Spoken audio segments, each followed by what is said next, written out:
How was your day? It was okay. Did you get to finish the research? We gotta submit soon. Well, not really, not yet. Not yet? Well, I was quite busy here and there, you know. Alice, this needs to be out in a few days. It'll be done today. Can you stop nagging? We'll see about that. Ugh, whatever, Adam.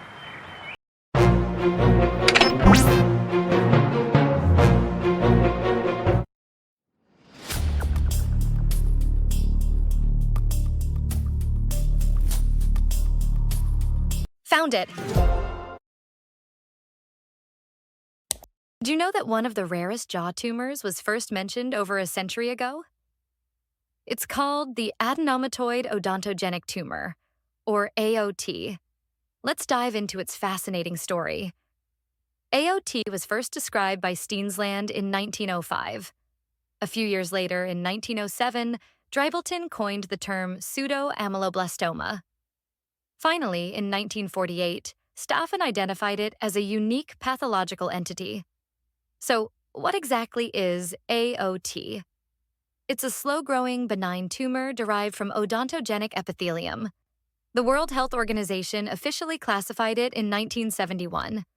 AOT is quite rare, accounting for only 0.1% of jaw tumors and 3% to 7% of odontogenic tumors.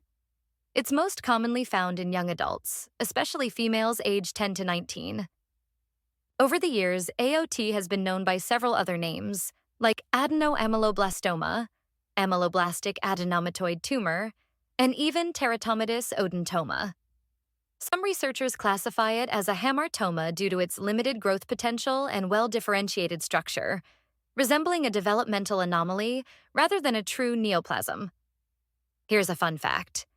AOT is nicknamed the two-thirds odontogenic tumor because 2/3 of cases occur in females, 2/3 are found in the maxillary anterior region, and 2/3 show calcifications.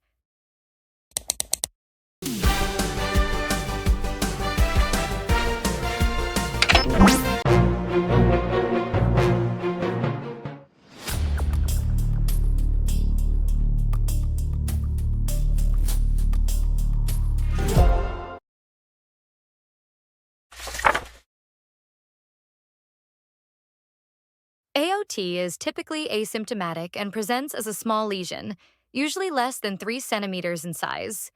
It's often associated with an impacted tooth, meaning the tooth fails to erupt properly.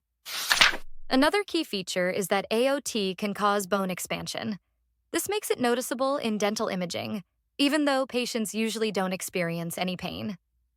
Interestingly, AOT is most commonly associated with impacted canines, particularly in young people. This sets it apart from other jaw lesions, like dentigerous cysts. Now, how does AOT compare to the dentigerous cyst? There are a few key differences and similarities.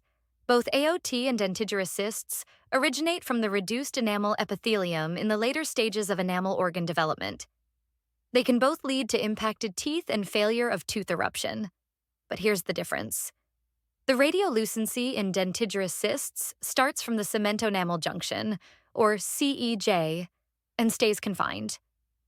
In AOT, it extends apically beyond the CEJ. Location matters too.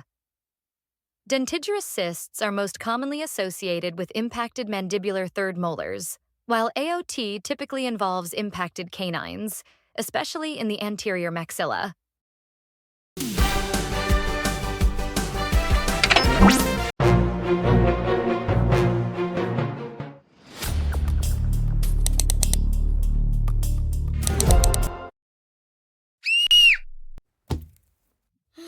Oh, that was scary. Oh, hi. Here, let us take a look. On imaging, AOT appears as a unilocular radiolucency with well-corticated borders. It often contains the crown of an impacted tooth, typically a canine. While it may resemble a dentigerous cyst, AOT's radiolucency is distinctive because it extends apically beyond the cementoenamel junction. Another defining feature of AOT is the presence of small snowflakes, like radiopacities within the lesion. It's freezing in here! Distinguish it from other conditions. Oh, come on, that's not what I mean. As I was saying, Another defining feature of AOT is the presence of small snowflake-like radiopacities within the lesion. These calcifications help distinguish it from other conditions.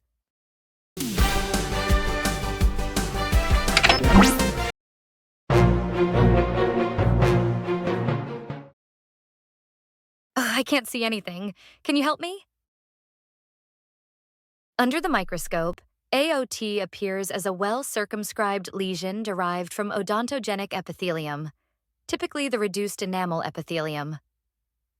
The tumor is characterized by its duct-like epithelial arrangements. Lined by columnar cells resembling ameloblasts, these structures form rosette-like patterns.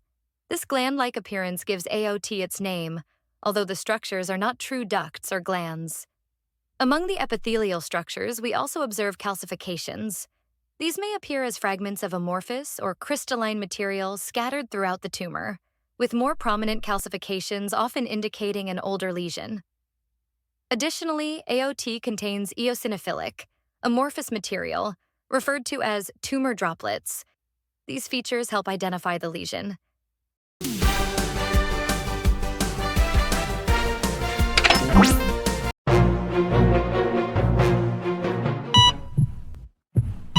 Okay, I think I am breaking some sort of law here.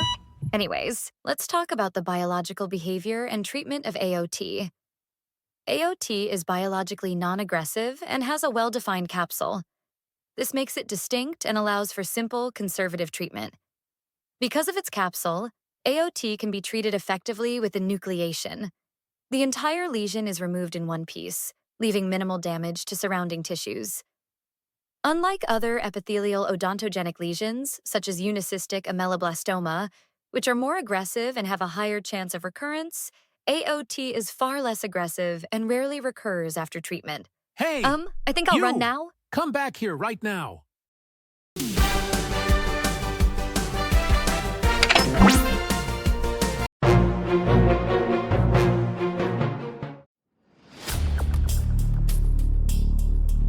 Whew, I think I lost them.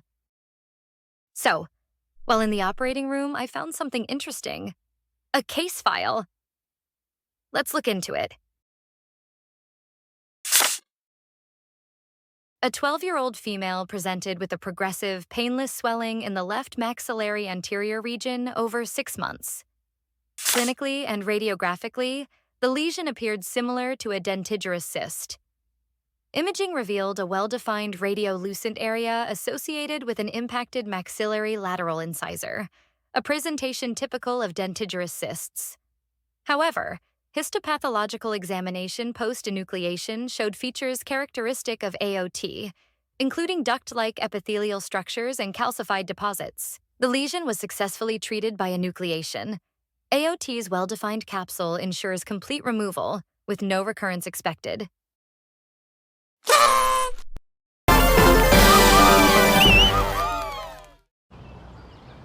Let me tell him.